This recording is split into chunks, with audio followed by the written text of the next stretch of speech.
So, a formal welcome to all of you to this evening's session. Uh, what if all there is this non-duality and mindfulness? But underneath that, the subheading is about Ewan's course on coming to our senses.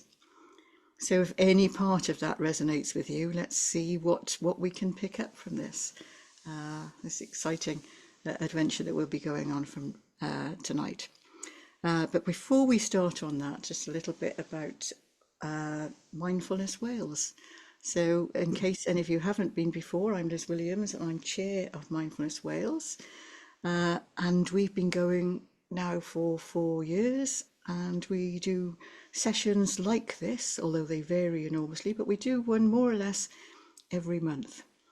Bit of a mixture. If anyone wants to go back and look on our website at our previous ones, we have anything from some worldwide figures like Dan Siegel and Mark Williams, but lots of what we do is about things that are much more local. And there's a reason for that there. We were set up to help Wales to become more compassionate, fairer, kinder and more sustainable society. And that's because our mission is Wales, but I know some of you are going to be outside Wales, and don't we all need to be a little bit more compassionate, kinder, fairer and more sustainable? And underneath that, as we start as Mindfulness Wales to sort of get our act together and say, okay, how are we going to do that? Then our latest project, if you like, is nurturing mindful communities. And what we're doing there is recognising that community development is really strong in Wales. Wherever you look, we've got community development. It is even under legislation, the Wellbeing of Future Generations Act. It is the way we work, co-creating, collaboration, working with local communities. So we don't want to reinvent the wheel. What we do want to do, perhaps, is to weave more explicit mindfulness into communities wherever we have an open door, to use the existing community development, to use our expertise, our understanding, our appreciation of what mindfulness might be able to offer, the contribution it can make to being a more compassionate, fairer, kinder, more sustainable society, and how we can do that. So one of the things we have got going is community development. The other thing we've got in Wales is you probably don't get to 2 or 3 degrees of connection before we know someone who knows somebody. And it's what we do tend to all know each other or know someone who knows somebody, and that's our way in. And that's important of you as our community, for any of you who are based in Wales, but it's about how you would work as our extended family outside Wales. How can we get warm contacts instead of cold contacts? How can we spread the word? How can we all be part of nurturing mindful communities, not us as a small board of 6 people on Mindfulness Wales? So we're looking to wrap you all into that, so that we can get as far as we can into those corners of communities where we know that people would benefit from mindfulness that we haven't quite reached yet. And one of the ways we're going to do that is to collect stories. We know there's an awful lot of mindfulness going on in Wales already, and that people can be inspired by what's already going on. Again, we don't need to reinvent the wheel. So we're looking to collect some of the stories about some of the work, some of the steady and stable work, some of the innovative work that is going on. And we are hoping to have, before too long, a really new all singing, all dancing website that will enable us to create a compendium of things that are going on, so that we're doing inspiring cross-fertilization, that's the word I'm looking for, cross-fertilization, so that we're actually sharing stories so people can pick them up. Stories of how mindfulness impacts on people, how it benefits people, from the horse's mouth, if you like. That's not saying we're all horses in Wales, although we do have quite a few. So it's about collecting our stories, it's about sharing stories and getting lots of new stories to share, because everyone who picks up a story will do something in their own way and build on it. So that's us for Mindfulness Wales and our nurturing mindful communities, which brings me back to what we're doing tonight, because what we're doing tonight is sharing one of our stories. And I'm delighted to welcome back Iwan Brioc, who has been a colleague since we first started Mindful Schools Wales and Mindfulness Wales, and Mindfulness for Education Leaders. Some of the things that we've worked on together, and although he works all over the place, and some of you will know that, I'm sure from your experience there, that he is worldwide, not just Wales. What we do know is that Ewan also does some very significant work in Wales and has a real commitment to Wales as well. So that's really, really important to us. And he also does, just something we were just talking about before we started, Ewan does Thursday mornings on our drop-in sessions. And if anyone wants to join in our drop-in sessions, we do 10 till 11, Tuesdays, Wednesdays, Thursdays and Fridays. Ewan does Thursdays, I do Wednesdays. Kate there does Fridays. We sometimes sub for each other, so it may not always be the same person. Heather did this Wednesday. So you will find one of us doing any Tuesday, Wednesday, Thursday or Friday, technology permitting, from 10 till 11.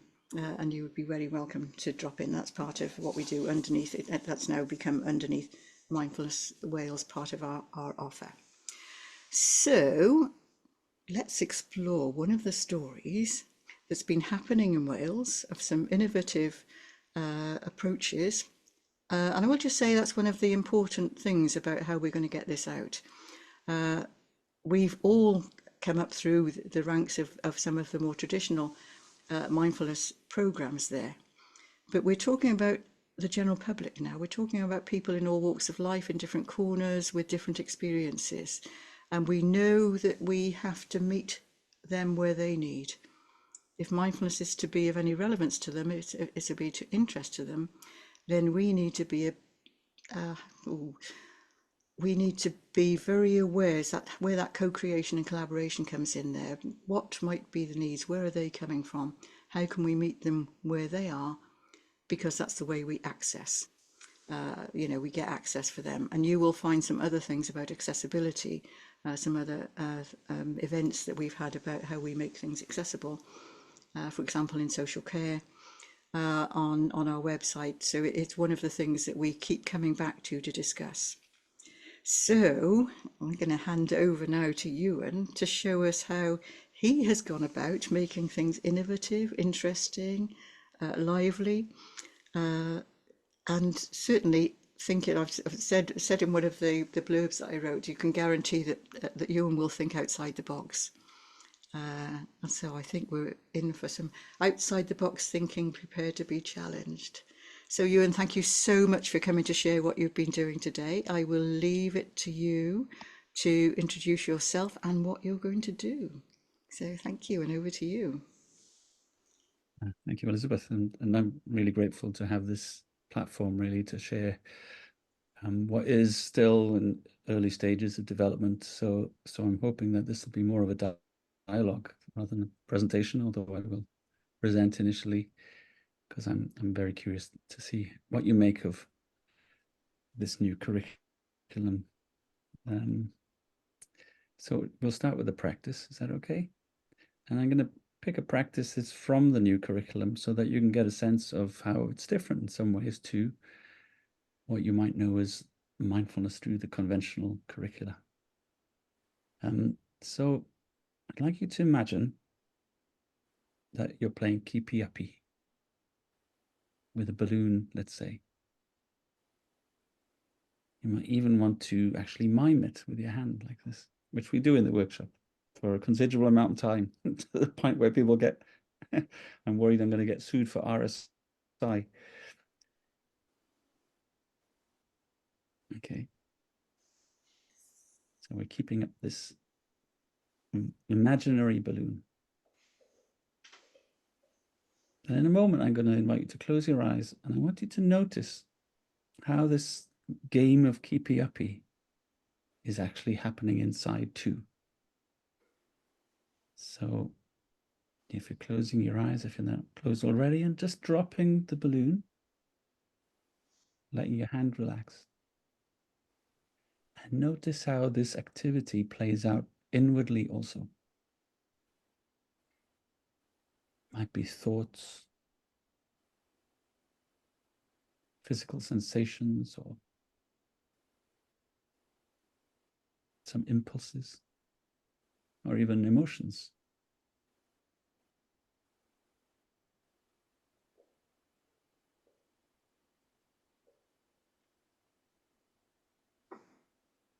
So this is perfectly normal to have all these so-called balloons entering our awareness. Sometimes it's just a few balloons, sometimes it's a whole cavalcade. The invitation here is really to drop them, to allow them to be just as you find them, without feeling the need to keep them up.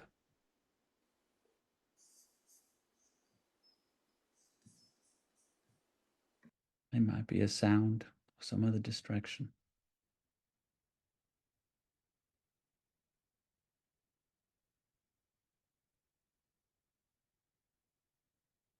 So giving yourself permission to drop the balloons.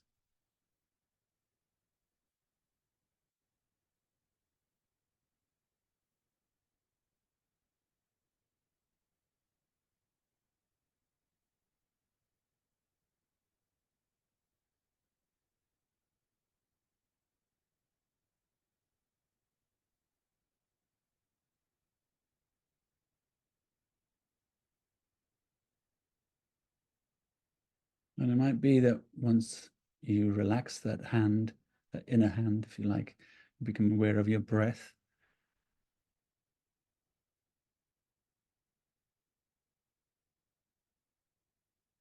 But the instruction here is not to focus on your breath, which itself can become a habit.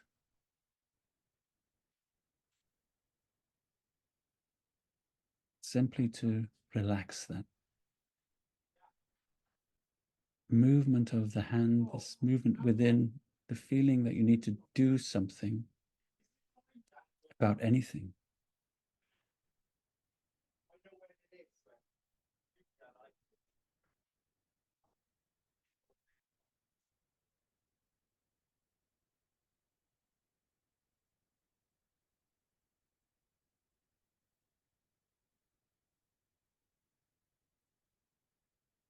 In a manner of speaking, we're giving ourselves permission to do nothing.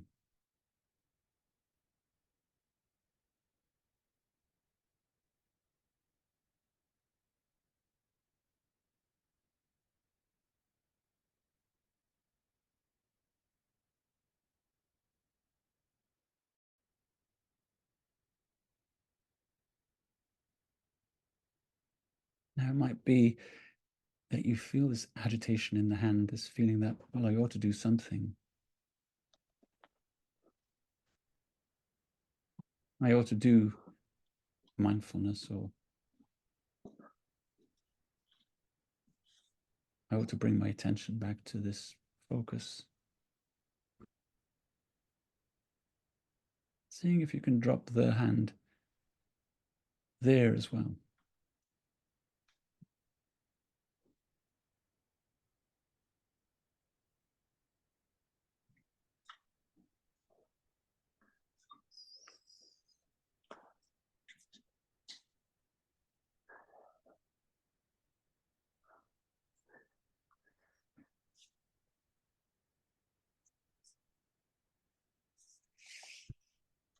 As I said, there's always balloons.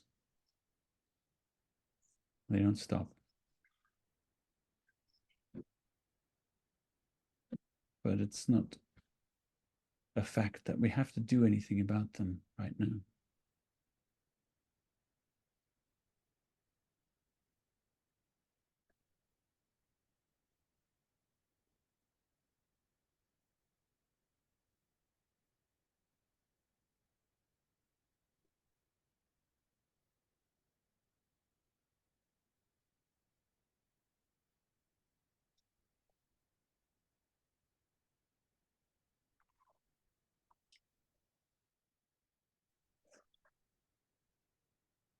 So allowing yourself to take a few deeper breaths before we end this short practice.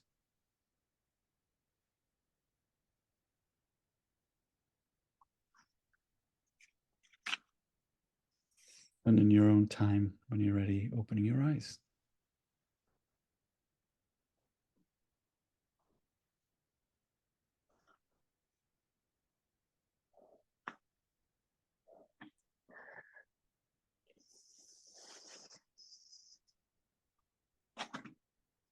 So this might be a new approach to you, and it's the very first practice that we do in this new curriculum. So I wanted to show it to you as an indication of how this is quite a different, radically different approach to what we might call a focus-centered mindfulness. Mindfulness is an attention technology. So it's quite a small group. What would really help me is if you would like to either, well, let's put it in the chat. If you want to write in the chat, what drew you to this? What in particular made you curious in this presentation? So it will help me to, pitch this, if you like, at the right place, because there's a lot to it. And I'm just going to close the window while you do that.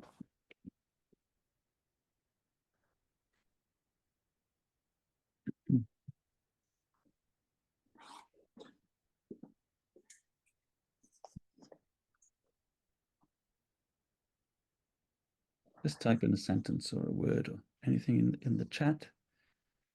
Say why you chose to come. And it could be just like when you come regularly. Okay.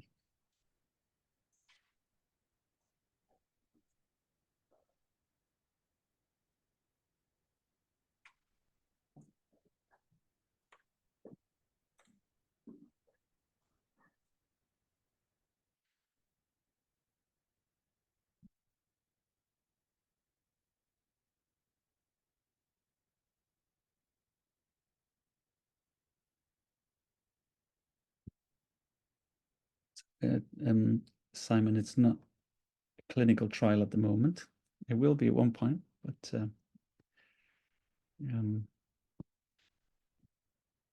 the pilot was evaluated qualitatively, really. The next stage is a bit more robust.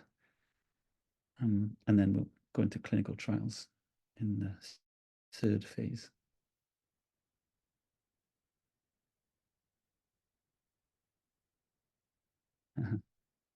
So Anna, what if all there is this cannot grasp it completely?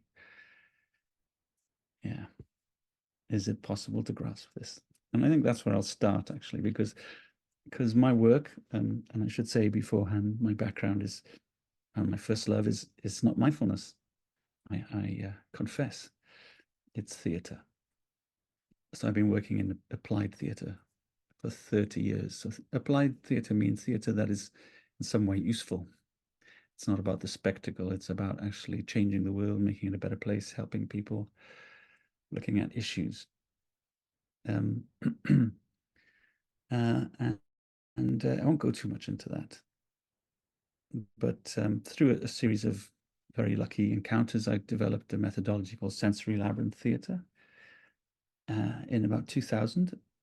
And in the first few years, it was having such a strong effect on audiences, such strong reactions that I felt, oh, I should check that I'm not doing any harm to these people, because it was life-changing. So I went to Bangor University, and I was one of the first group that did the mindfulness masters there, 2004, 2005.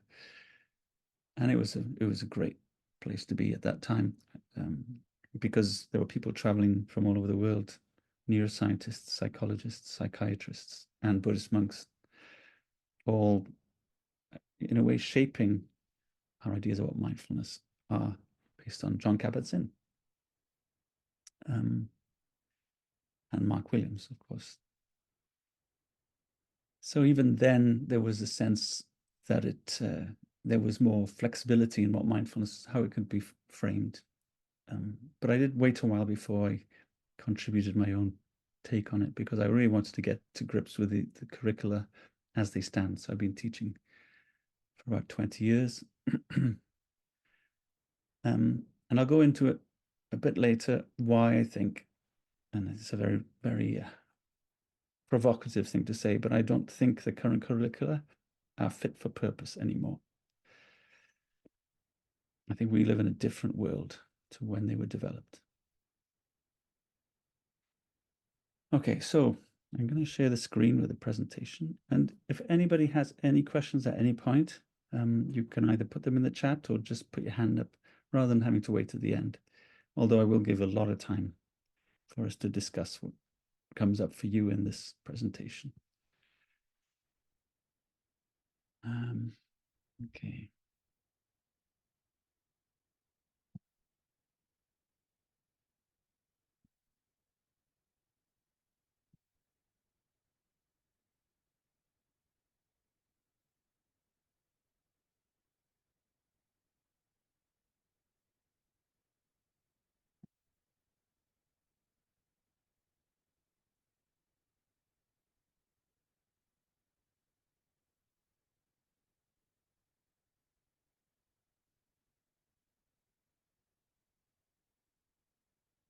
There's this sentence which encapsulates really both my work in theatre and in this curriculum and how the theatre influences the curriculum.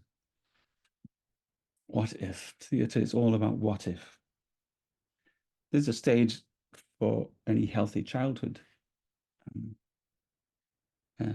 which is when we play different roles.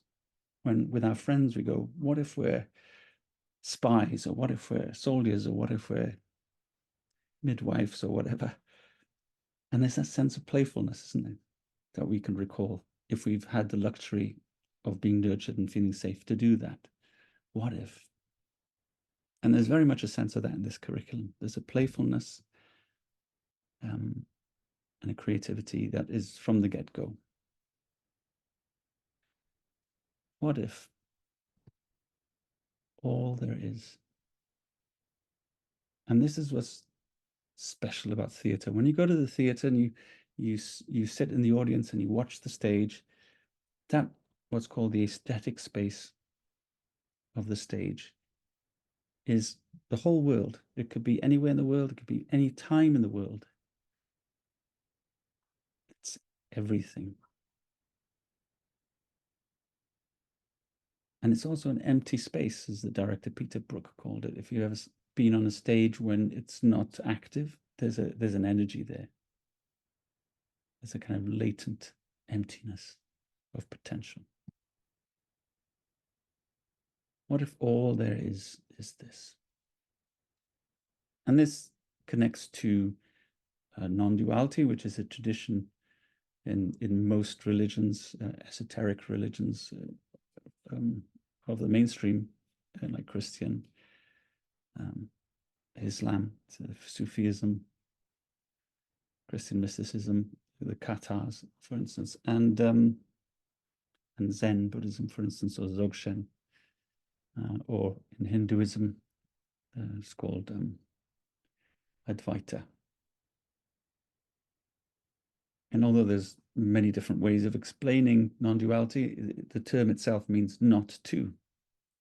As simple as that, not two. It's not oneness. And this is where maybe sometimes there's a misunderstanding, this feeling of oneness. And it's not even interconnectedness. It's not two. So it's not one, because if there's a one, there's also a zero. And that can be encapsulated by this term, all there is this, but we're being playful here. So let's just imagine for a moment, what if all there is this? And when I mean this, it's just this that's happening right now. The sensation of looking at a screen or writing or thinking or whatever is your experience right now. What if all there is this? There's nothing elsewhere that we're missing. The other aspect of non-duality, and this is the one that some people react to. What if all there is this, but it's not happening to anybody? There's definitely a sense of a person here with seeing, hearing, feeling,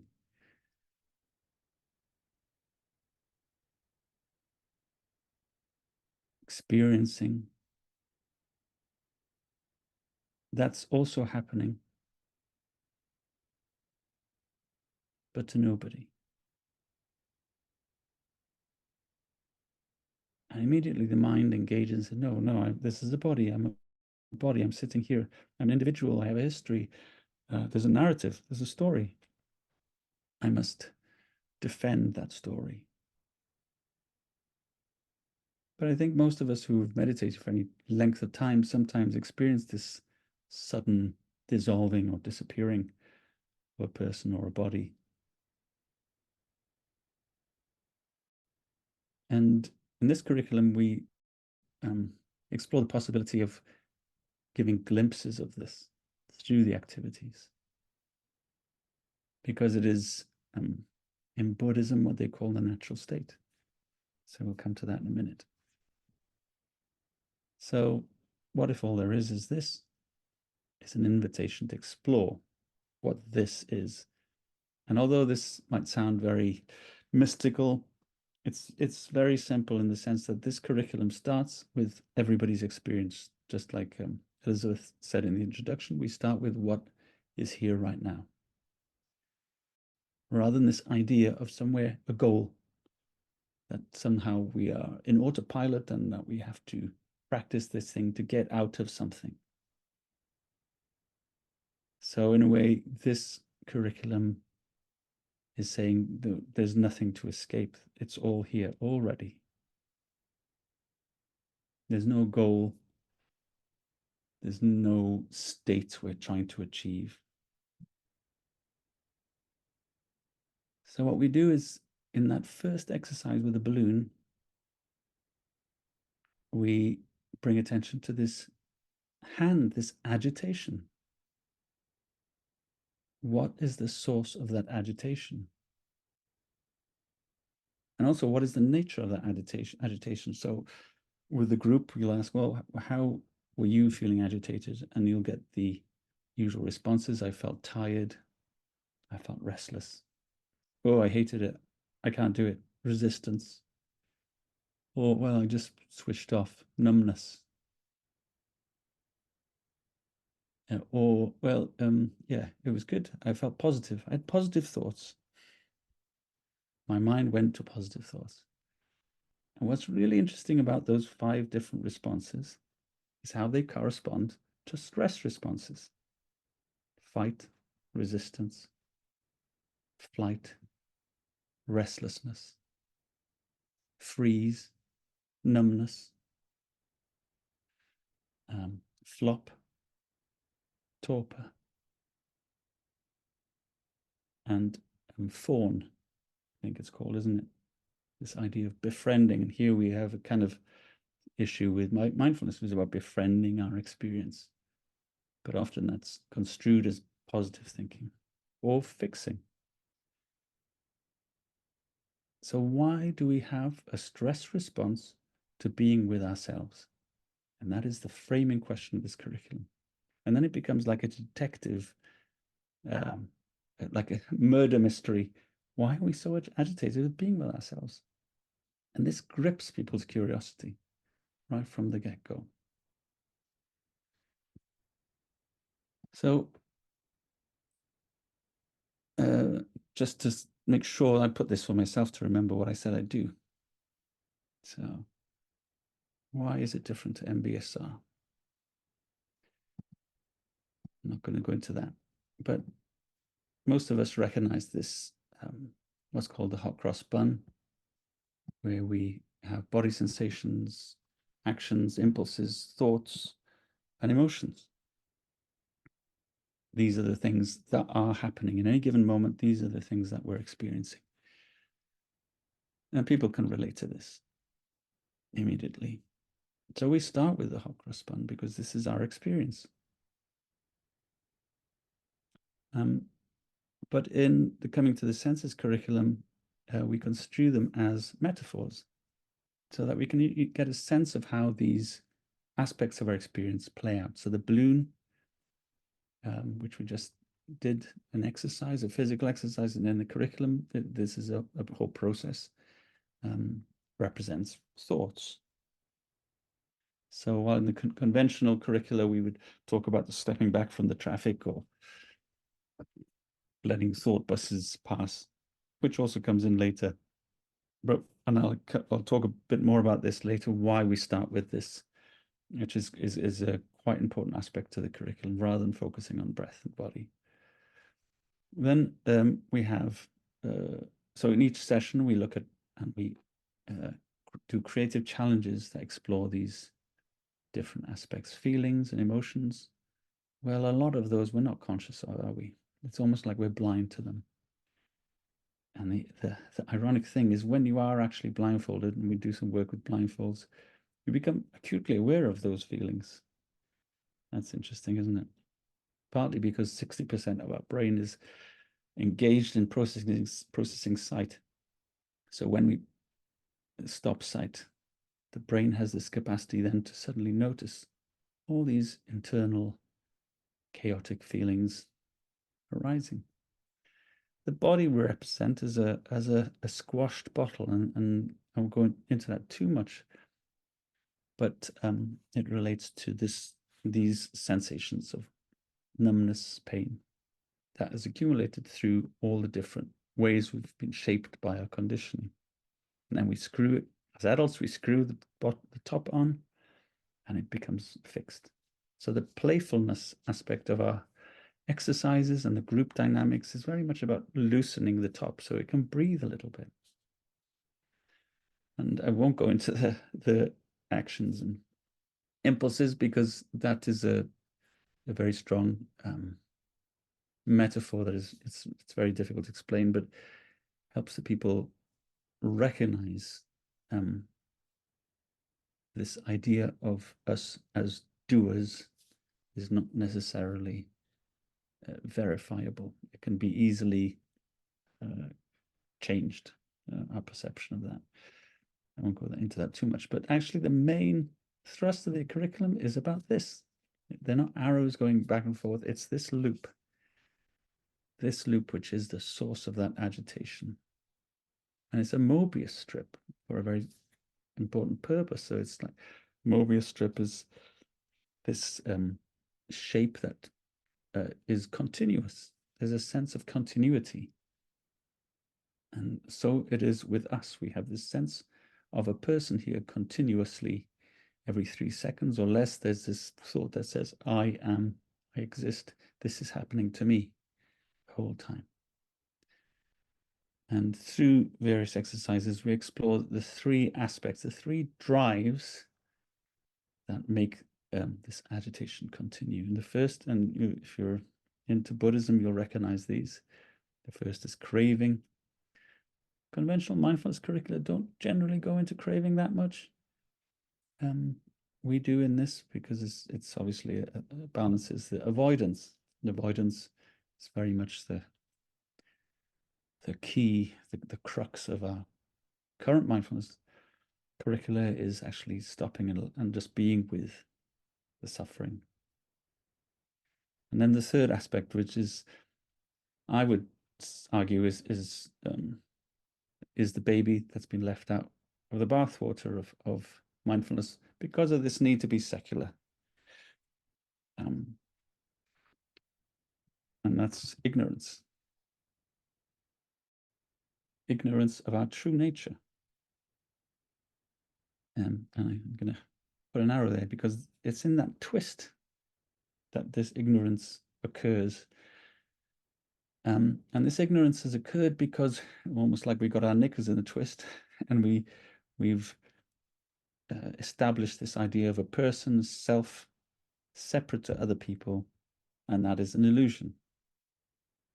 We might not experience the world like that, but if you speak to any quantum physicist, any now even mathematicians and neuroscientists, they're all coming to this consilience that actually the function of consciousness is really to gather evidence for our own existence. So we have this duality, the duality of an object outside of us and in the body, and a subject that is experiencing all these things. So through these exercises, the intention is not to impose an idea, but to lift ignorance. And we can do this because we're using experiential learning, not propositional learning. There's no presentations like this one. There's no imposition of an idea.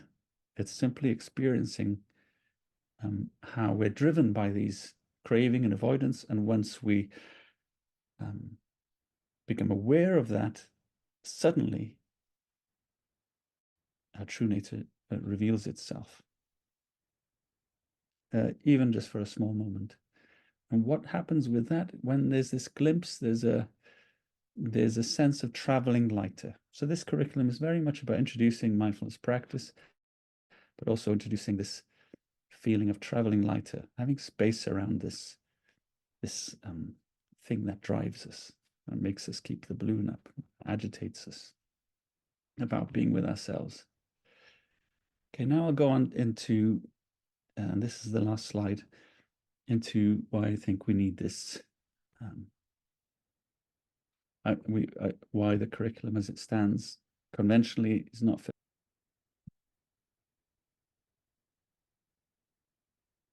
Now, I hope this is still the same one without the swearing, so I do apologize if it isn't.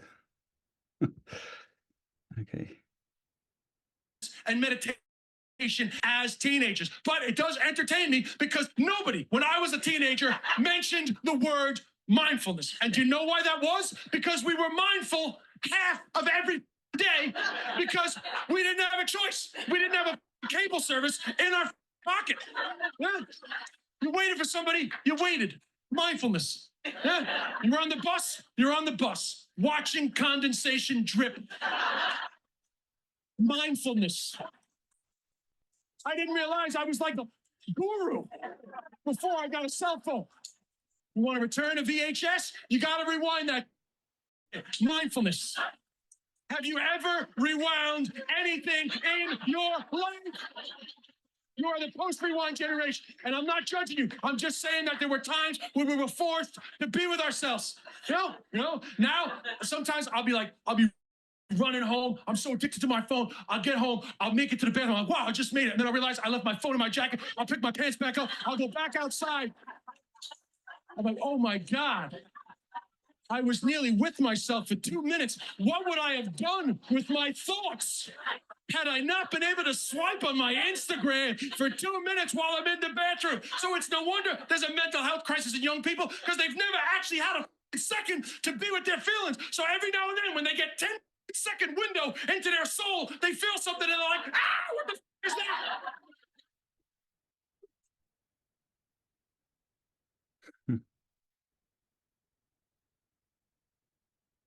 So funny, but a very poignant and serious issue, isn't it?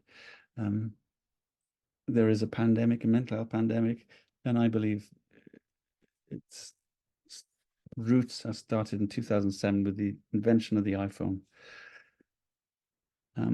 What Des Bishop describes there as mindfulness is probably not mindfulness, is it? And I think this is a key point.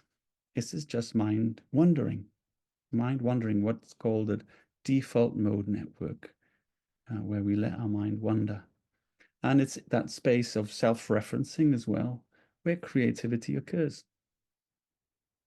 And the reason we don't target the default mode network like conventional mindfulness do in this curriculum directly.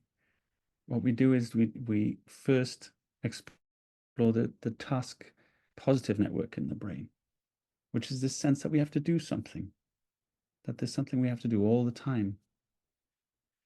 And what's happening now, and I'm sure you're aware of this if you've gone into the research, is we're all dopamine addicts. Dopamine is that hormone that gives us a sense of reward, of having accomplished something. But now we feel that accomplishment simply by scrolling, because the function of the brain is to exploit the environment. And while before iPhones, the environment was the immediate room, immediate resources, now the room is infinite. And this is a very new world for the brain to cope with. So that dropping the balloon also relates to noticing that agitation to pick up the phone. And actually to notice that agitation with being with ourselves. So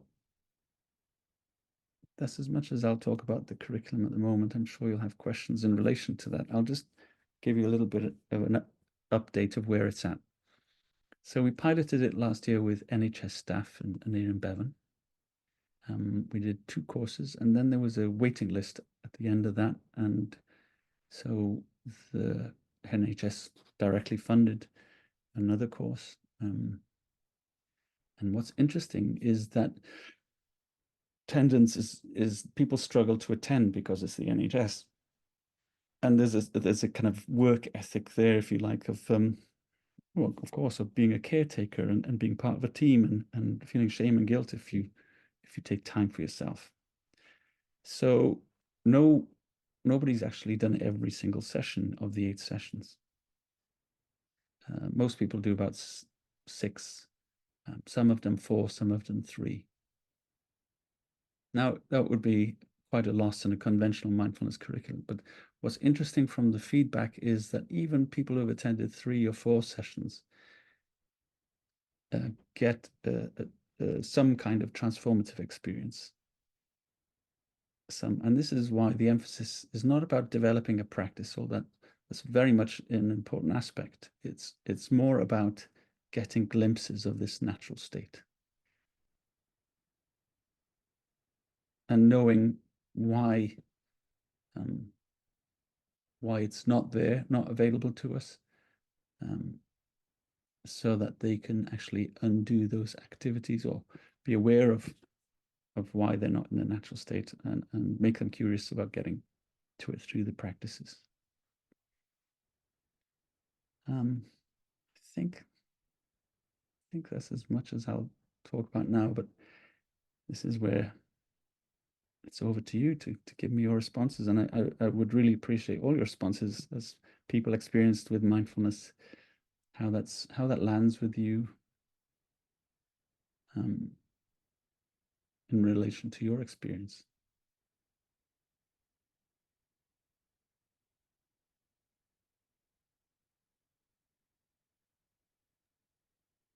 I think it has a potential to be very, influential. I think it's a very simple way of approaching a very complicated, it's a complicated time, we live in. So when the Buddha started his mindfulness practices, the mind and the cognition wasn't developed. So he would say, sit under a tree, people would listen to him and sit under a tree. Now, if you ask somebody to sit down under a tree, they'll ask, what is the need to sit under a tree? Can I not, he would say, sit cross-legged. He would say, why sit cross-legged? Why can't I sit on a chair or a sofa? So I suspect that, because of the nature of the mind and its evolution of the mind over the last 2000 years, you have to, in the current world, have some proof. And so we usually say there are 3 levels of proof. So there is personal experience, and then there is experience through somebody you believe or trust, and then maybe scriptural proof. So I suspect that this practice would have the chance to give people a first-hand experience very quickly. That balloon experience, the experiment was very, very quickly. It gets you into the zone, because I was actually just thinking just before I started the session that I had things on my mind, and I was just interested to know why are those things on my mind. and this need to be in an action mode. So yeah, I think it will be a fantastic addition, to whatever practices there are out there. Thank you, Pritipal. Yeah.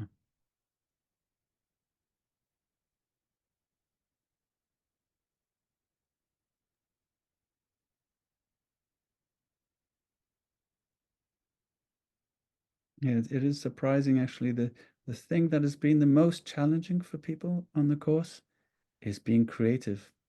And since I've worked with artists most of my career, I was quite shocked by that. To the point where, imagine, here's a packet of environmentally friendly balloons. They don't actually exist. Pick one up and imagine the color and blow it up. Immediately, two people were already exiled by that simple task. And so just being asked to be creative can be incredibly exposing. So that's been a learning for me, is how to introduce these things and to bring more playfulness to the introduction of them. It's interesting, though, isn't it, how we are drawn into mindfulness in the first place. I'm a cognitive behavioral therapist and a clinical supervisor. And in 2009, I was sitting in with Dr. Melanie Fennell on day 3 of a lecture on depression. We'd done 2 days. We were heading into the 3rd day in the afternoon, and she started to hand out raisins. And I knew what was coming. And I, previous to this, had felt, oh no, that's not for me. I've no idea why I thought that mindfulness couldn't be for me. But she started to hand them out. And if anybody here knows Dr. Fennell, she is a force to be reckoned with, and did most of her psychology work with in the MOD. So absolutely a no-nonsense person. And there she is handing out raisins, which made me think that mindfulness was, previous to this, was for people who, oh, don't laugh, were a little floaty like. Okay. I'm so embarrassed to admit these things, but this is what I thought. And out came the raisins, and she started to do the work with us. And by the end of this afternoon, that was it. I was in. Hook, line, and sinker, I was in. And then I went and trained with mindfulness in schools because I work in education, and the rest is history, as they say. I have a practice. I've been teaching it in Powys to teachers, and working with our pupils and encouraging people to do this. But the whole process of getting involved and encouraging other people to see the benefits, to see what's available to them, it's a very fine line, isn't it? Because I could easily have been completely, I'm not doing this. And what would I have missed? And what would all of the people that I've worked with, children, adults, what would they have missed? Because I couldn't feel that I could engage. So you're absolutely right. It has to be right for the audience that you have, because you'll lose them. Yes. They won't engage. Yes. When I started teaching in 2005, 2006, I would say maybe 30 to 50% of the course participants would establish a practice. I don't know how you found this, anybody who's teaching, but more recently doing .begin for mindfulness in schools online, I would say maybe 5% to establish a practice at the end.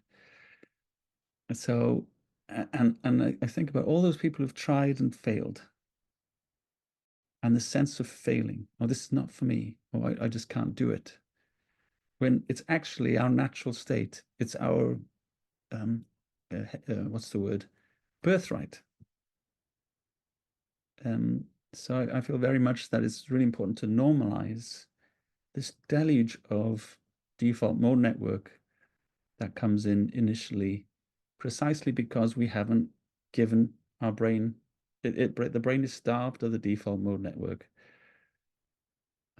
which is mind wandering, which is supposed to be the enemy. Yeah.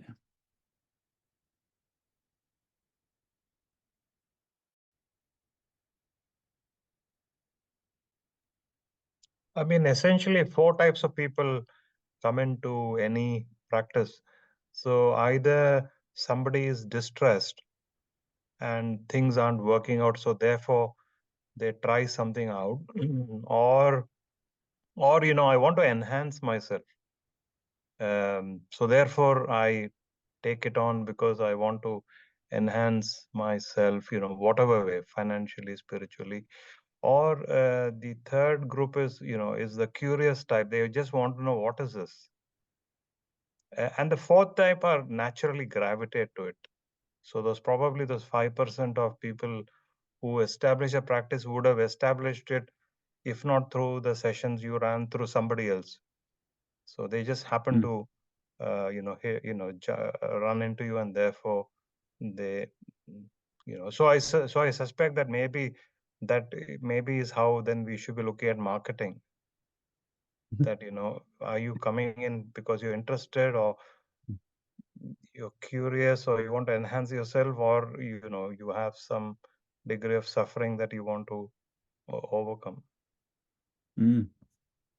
Yeah, interesting, Pritipal.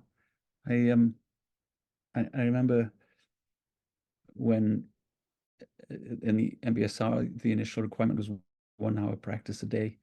Now it got less and less with the new curricula. It's 20 minutes for the Frantic World curriculum, and it made me wonder about the people that John Kabat-Zinn was initially working with in chronic pain or terminal illness. Their life depended on it, and the more popular it became, the more it became something people dabbled in. And well, I can't do 20 minutes, So, like you say, for some people, it's a lifeline, and can do that commitment. But it's an interesting breakdown. These four different groups. I work a lot in schools and bringing artists in to work with teachers. And what became clear a long time ago, actually, in education, is that maybe about 25% of the pupils in schools, actually, the school system functions for them. The other 75% are disenfranchised from an education, more or less. They 50% muddle through, 25% are just probably very resistant. And those 25%, the successful ones become teachers. So it's kind of like a closed loop. And I do wonder sometimes if it's the same with mindfulness.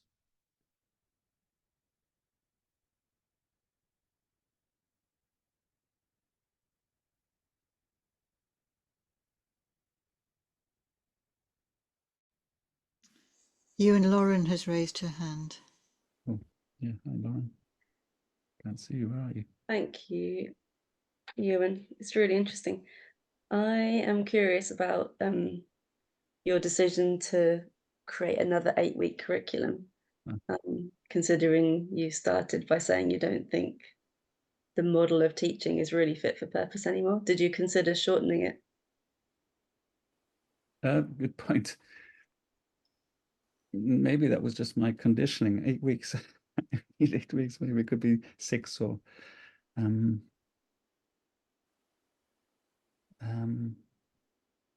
So the background to this, and Anna is here, who's in France, but originally Polish, and I've worked with her over many years, knows that this curriculum, well, she doesn't know, but I'm telling you now, but this curriculum is based on a 3-day intensive that I've done many, many times all over the world, called The Art of Looking at Ourselves.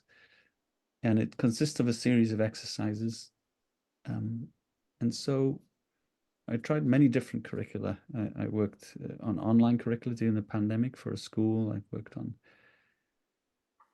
different kinds, and it wasn't quite getting there. It was still the pedagogy was always PowerPoints and this kind of thing. And then I thought, why don't I just use some of the exercises that I've been using in the art of looking at ourselves and bookend them with meditations. And these aren't the conventional mindfulness meditations either. These are meditations that I've developed over the last 3 or 4 years, doing these drop-ins on Thursdays because they allowed me to improvise outside of the conventional curricula. But it just emerged from these activities and the response they've had in people over the last 20 years of doing them. So it's kind of like reverse engineering, really. But yeah, it's a good question, Lauren. Why 8 weeks? It feels comfortable for me. Maybe it's just my thing.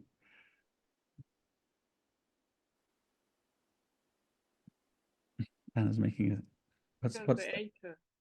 Number 8, yes. It's the loop. Aren't we conditioned, though, with the 8 weeks to say that this is how they see the brain changing within that 8-week? So we are fairly conditioned to that, aren't we? To that belief, that knowledge, that truth. It's an interesting thing because, as I mentioned, nobody's done actually 8 weeks of this course yet. They've done 6 weeks, 4 weeks, 3 weeks. I would never advertise it as a drop-in. But that's what it is for some people. But even then, and this is what fascinates me, is it has a very strong effect. I won't, there are people who did 3 courses. They took long-term leave from the NHS, came back totally transformed, and people say that we don't recognize these people. What did you do? So it creates that space, if you like, for people to feel safe to stop pretending. Ewan, Jenny has had her hand up for a while, and I think Lauren wants to come back. Sure. Thanks, Elizabeth.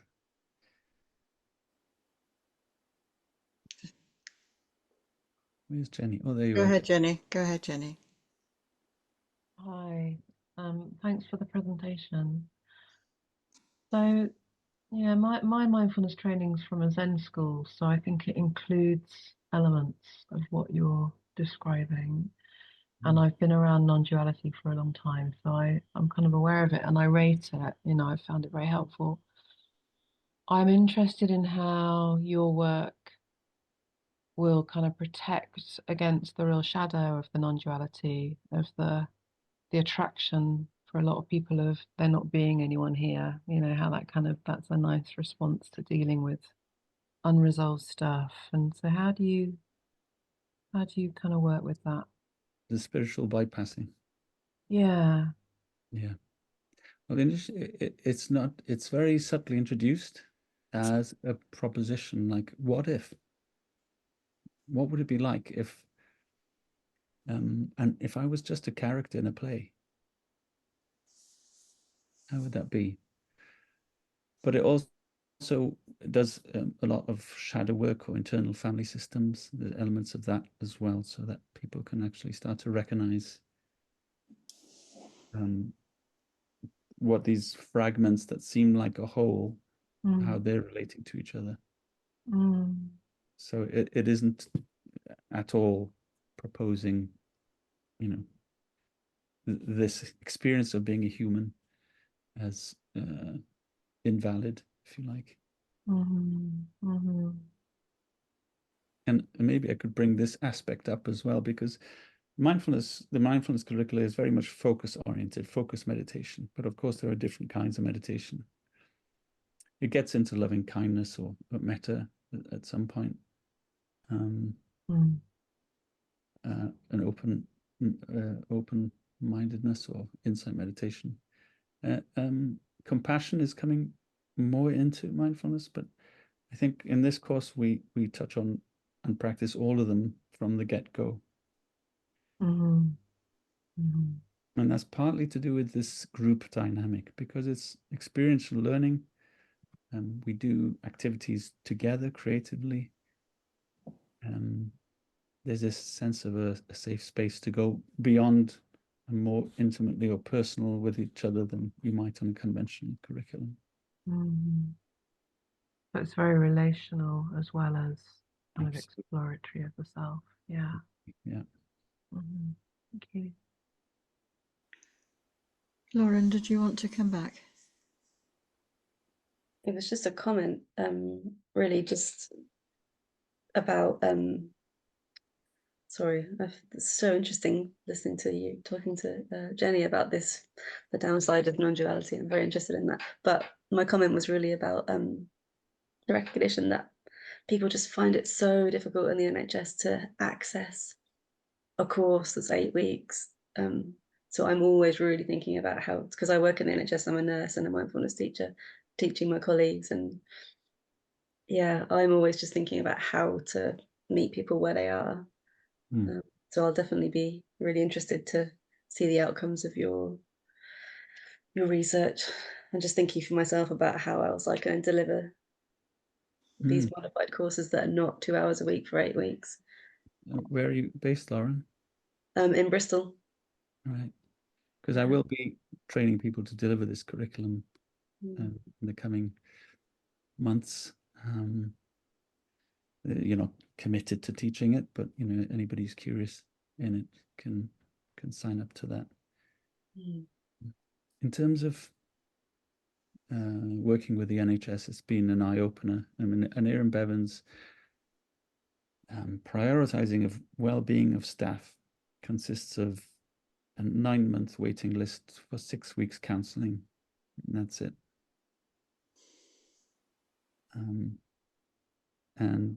So it was getting, and this is not direct, this is not funded by the NHS, it's funded by the Arts Council of Wales as an arts and health intervention.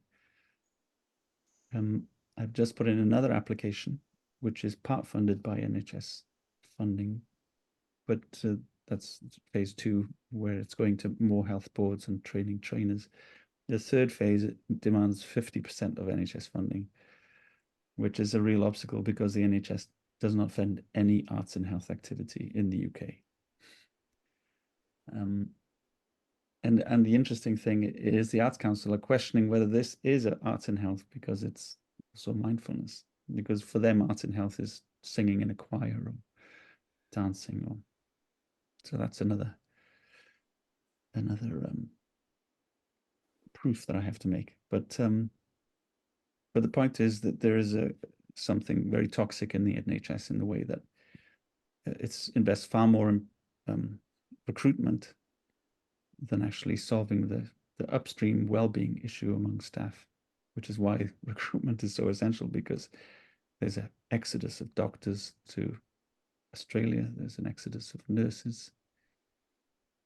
I wonder if you'll find it changing, because the culture of the NHS is really now focusing on compassionate leadership, and I've done some of the training recently in like professional advocacy, and we're really focusing on civility and respect with mindfulness and compassion at the kind of foundation of that. So it feels like it's shifting.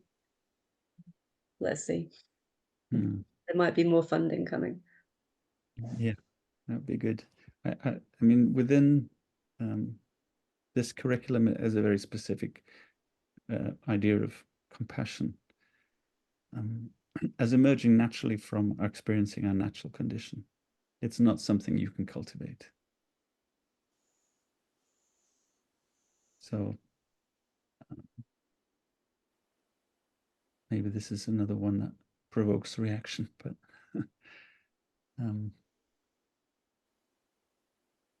sometimes compassion is what I call the perfect distance, which is, we care about people. But actually, when you look at the root meaning of the word compassion, it means willing to suffer with. Not sympathy or even empathy.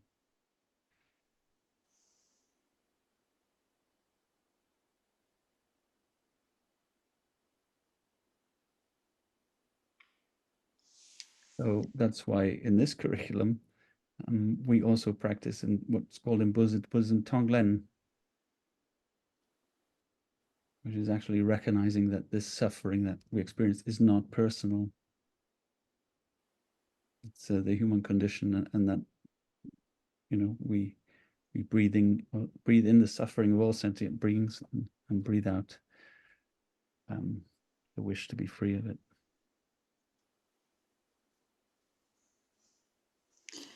I'm really interested, Ewan, in how you describe it having a significant impact even to the people who only made 3 or 4 of the sessions, and I'm presuming they weren't the same 3 or 4 of sessions.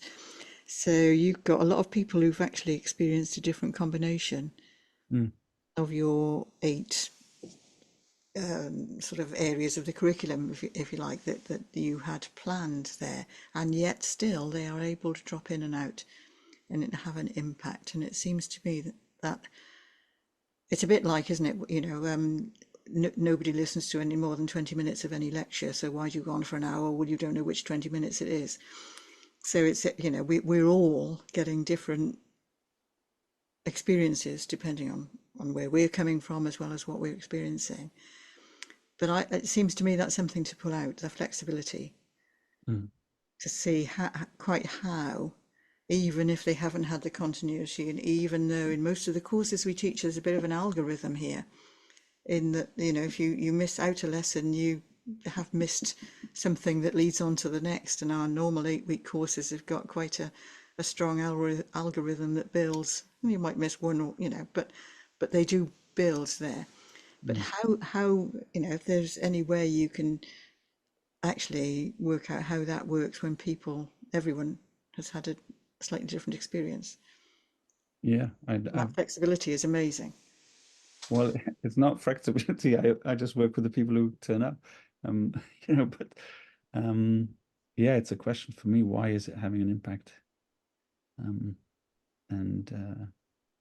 for just 3 sessions, I think partly, and this is something Kamala Gita, who many of you will know, is a mindfulness teacher here based in Cardiff, very experienced, kind of shadowed me on one of the courses. Because again, I was curious to see what a conventional mindfulness teacher, if you like, she's not conventional, but, you know, somebody steeped in that would make of it. And one of the things she brought up is maybe there's an element of transference here. So maybe somebody else teaching it won't have the same effect. So I don't think that's true, but it's a good question. So this is why I'm training trainers to find that out. But people step into the space and they immediately sense something very familiar, but puts them at ease. So Anna, you had your hand up. Yes, I would like just to share, as you mentioned, I have just participated in the past life in this part of the art of looking at ourselves and sensory theater. And when you said that the people that even participate just in small part of the curriculum, they have these glimpses, getting the glimpses of their state. This was my experience. In fact, it's like a reminder of, this is something, I have to remember it. And this glimpse sometimes is enough to remember, to remember and to have it almost like tangible reminder to go somewhere that, yeah, so those glimpses, I think it works like this, well, from my experience, that, yeah, like a reminder, like a key that we hold on after, and it's easier to open up certain forgotten spaces and to get to those more natural states and allow ourselves as well. This is the space of yes, I can allow myself to be with me, and this is the place to do that. And thank you. Thanks, Anna.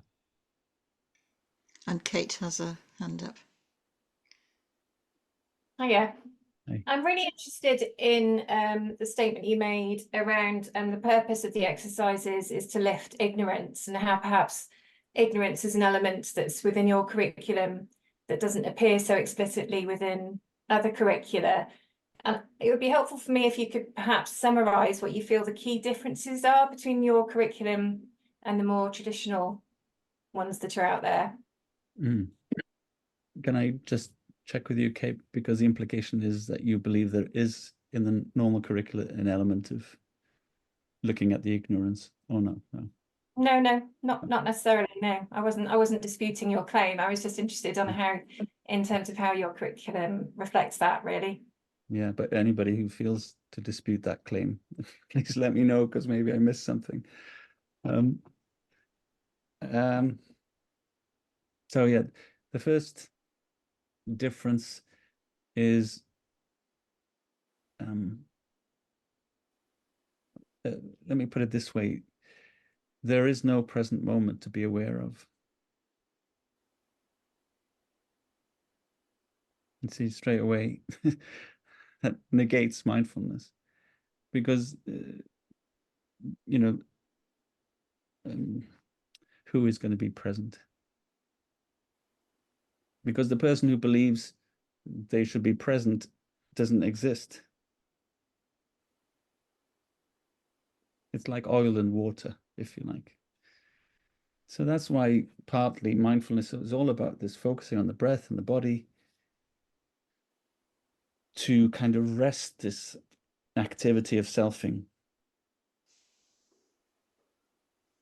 And what's interesting about, I don't know if anybody's come across a teacher called Dick Swartz. He developed something called internal family systems. It's very interesting methodology, and he talks about how we're made up of parts, and these parts, some of them are in exile because they've been hurt. Other parts of us feel that we should protect ourselves from these exiles, or they protect the exiles. And then you have firefighters who jump in, and what we would be calling reacting in mindfulness, to deal with any threats or perceived threats. And all of these are developed when we're children, sometimes very young children. And then we have the managers who manage all this. And the danger is that mindfulness becomes a way of managing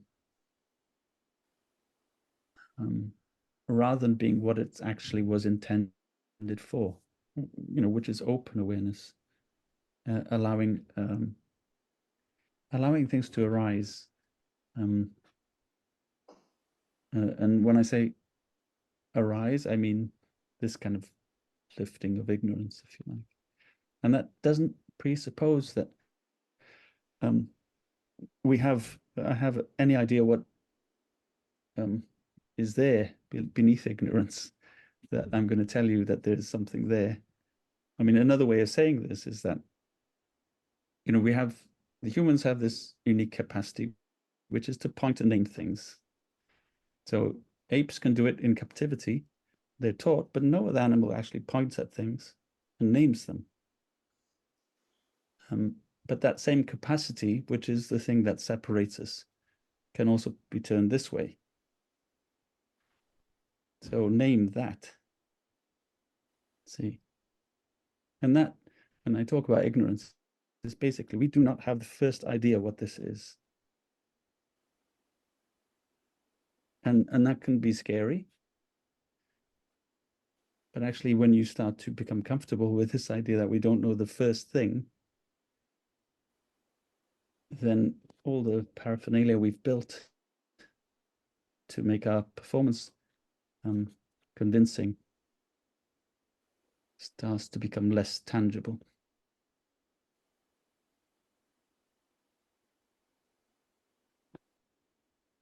Does that answer your question, Kate? I'm not sure. There's that. Sorry, that's what.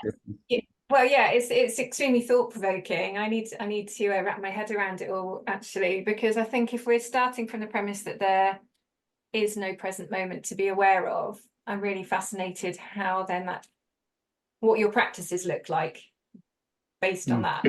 Yeah. Well, I wouldn't say there's no present moment to be aware of. The person trying to be present to the moment is not present. Yeah.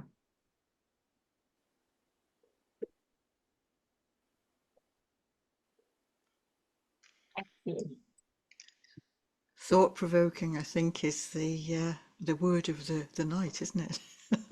Lots and lots to think about. So I'm just curious to know what comes next. And where are you going? How might we keep track of what's going? I suspect that there'll be a few people who might be interested in being part of it, or at least knowing where it goes next. What can we expect? Yeah, I'm just I'm listening to Elizabeth. I'm also reading Lauren's message. Please respond to Lauren first, because that's really interesting. But I don't want to let us all go without us all having a bit of a clue about, okay, so what can we expect next? Where can we follow this up with? Sure. So my company's called Theatre Cynefin, so Cynefin, CYNEFIN.org.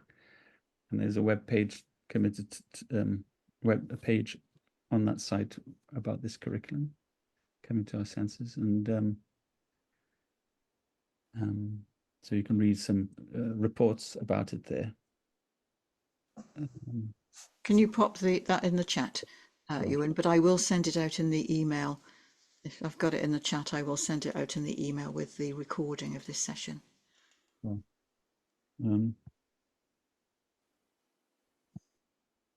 So the website is this one.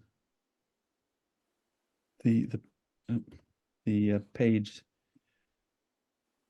relating to the curriculum is on the top bar, coming to our senses.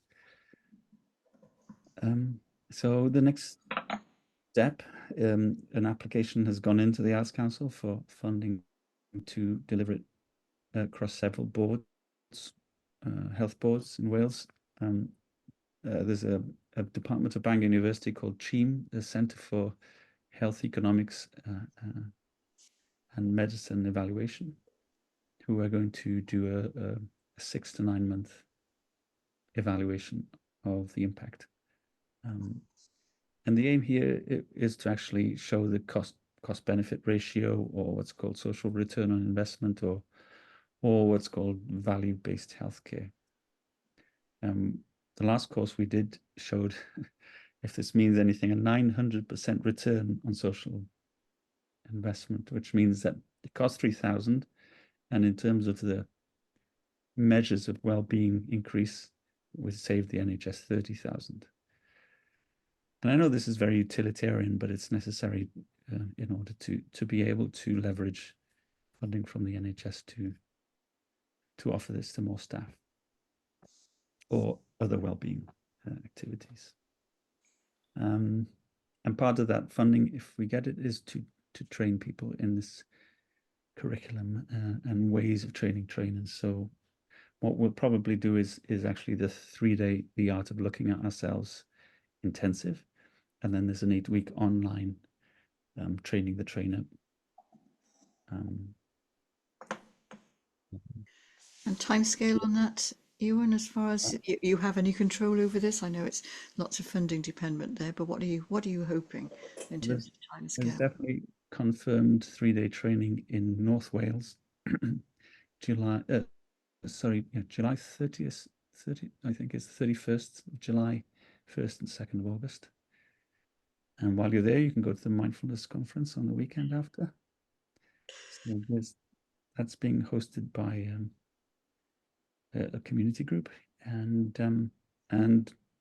funding willing, then out those people who attend that, who want to train to deliver this, will I'll do an 8-week online course specifically about delivering this, and then I'll offer it in South Wales at the Grange Hospital if we get the funding. Long term, I mean, it's developed not specifically for NHS staff, but I'd like to see it try to deliver it with other cohorts if there was interest.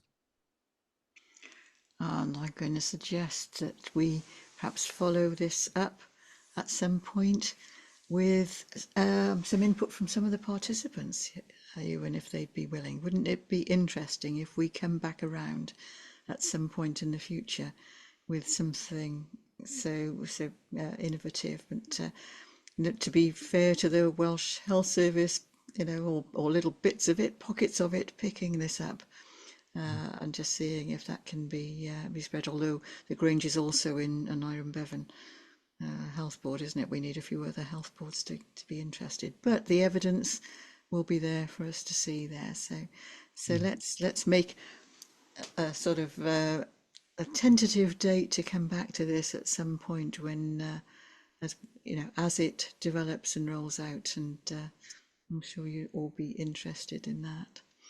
So I'm just going to say thank you so much, Ewan, for sharing with us tonight, but also for the lovely thinking outside the box you do, and the challenging, everybody, and just for getting out there and making a difference, because it is something we all need to think about. Even if we're teaching the more traditional algorithm-based things, we still need to think outside the box in terms of how we deliver that as well, to meet people's needs. And I think this is just showing us how we might go a step further. So thank you so much for sharing that, and for being a fundamental partner in Mindfulness Wales. And thank you to all of you for coming tonight, and for sharing that in the discussion, and the thought-provoking word of the night, or 2 words of the night. And our next session for Mindfulness Wales there's some more stories about what we're doing, probably in the more traditional end of things there, but we've got 2 organisations who really are getting out there and nurturing mindful communities, and that is Thriving Communities, a small charity working in the Caerphilly area, and Valley Steps, which is a charity that works in the Rhondda and Taff area, and they're already doing lots and lots of community open work, getting mindfulness out into farther reaches of communities than we might otherwise reach with some of our more traditional methods. So that's on June the 18th. And if you aren't already on our Mindfulness Wales mailing list, you can sign up for that on mindfulness-wales.org. You need the hyphen in there, mindfulness-wales.org, and then you will get our mailing list, and that June event will be going out. And then our one on July the 10th, which is not yet up on Eventbrite, is going to be actually Swansea Health, health-based mindfulness interventions in Swansea Health Board. So another health board one. But what we're trying to do is to pick up some of the examples of good practice that are already happening in Wales to inspire others. And so we would love to see some of you again. So thank you so much for being part of our session tonight. Been, really, really interested. I'm very proud of what we're doing in Wales, proud of you, Ewan, as a colleague and a developer and a challenger to some of our sort of what can be sometimes some stayed thinking. We all get into our boxes, don't we? So yeah, just giving us a little bit of a shake and getting us to think out of the box is really important. So thank you so much. Thanks to everybody. So take care, go well.